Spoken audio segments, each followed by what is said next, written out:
and welcome to today's video where we will be discussing and rating Treasure Planet.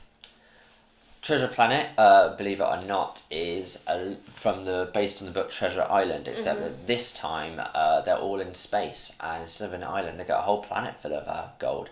I guess Disney was a little bit scared that if they went traditionally pirate, it'd end up a little bit like Peter Pan. Yeah, I think also this was they definitely have Pirates of the Caribbean in the works at this point as well. Yeah, that's interesting. Because it came out the year before Pirates.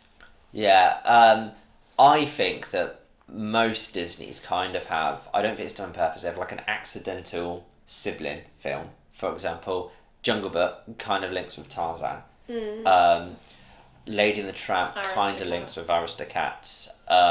There's kind of links with... I would say kind of Atlantis. I'd say Atlantis. It feels like the same sort of film. It's kind of mainly human characters, and they go on a big quest. There's like a universe that we're exploring. Like, it reminded me a lot of Atlantis, but it was Atlantis done better, I feel. Yeah. I think that there's been a huge kind of like alien theme. So like I know Atlantis, they weren't aliens, but they might as well have been. And then like Lilo and Stitch, obviously full of aliens, and then Treasure Planet again full of aliens. I think this is a good thing, because I think it basically, the use of like more traditional aliens means that they can do the Atlantis storyline, but you can kind of still have like the cute Disney sidekicks and the fun Disney kind of supporting characters. Like, let's start with sidekicks. So the two funny ones in Treasure Planet are Morph, which is a floating blob that can change shape. Yeah, he's a shapeshifter. He's quite fun. Just basically makes those cute noises. Causes a load of crap for everyone. Yeah. And then the second one would be Ben, the robot who... Yes, who is, I guess, in Treasure Island, it's Ben Gunn. Yeah. He was the robot droid of the big scary pirate whose treasure they're after. Captain Flint.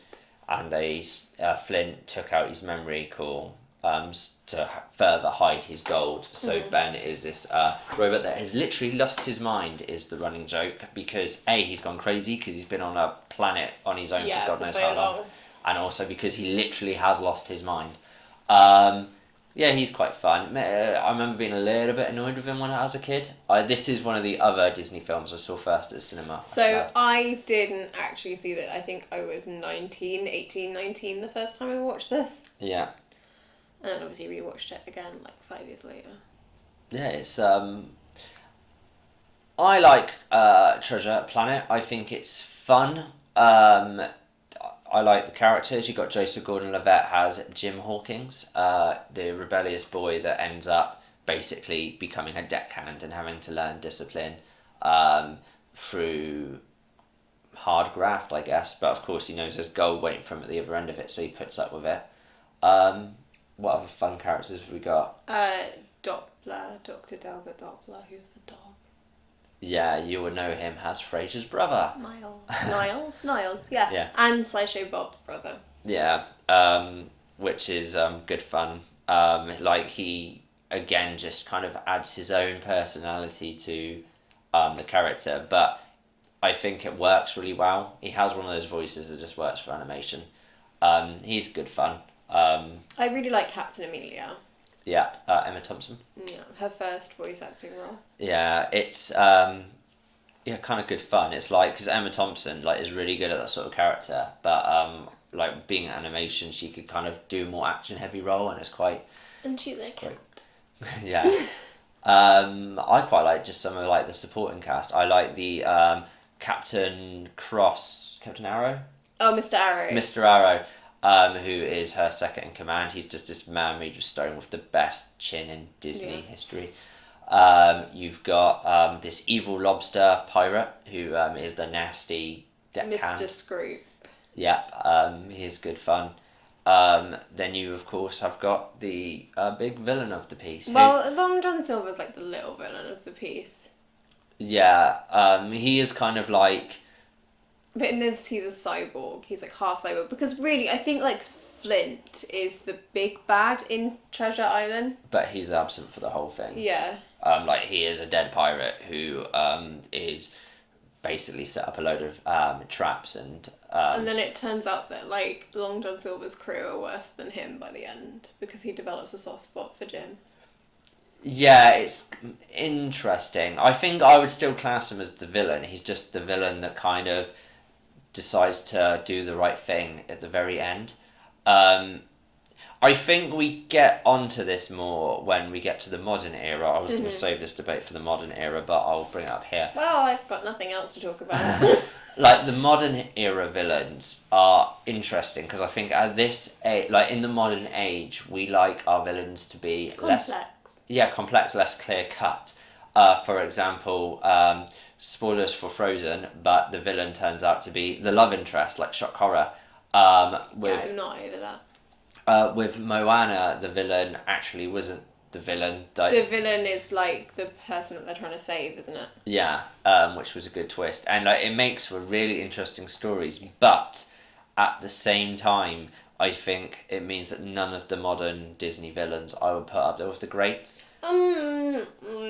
Okay, there's a couple that you haven't seen. Okay, but I think that in terms of like the Wreck-It Ralph villain is cool, and Dr. Facilier I would put up there. But the whole point of the villains, like Wreck-It Ralph, is that he's technically the villain, isn't he? Because he's the baddie in his own game. Yeah, he's the baddie in his own game, and again, that's like, we're being rewarded with some complexity characters. And I feel that's kind of what they're doing with Long John Silver. But obviously the flip side of that is your Long John Silvers, your Hans, and your mountain in Moana.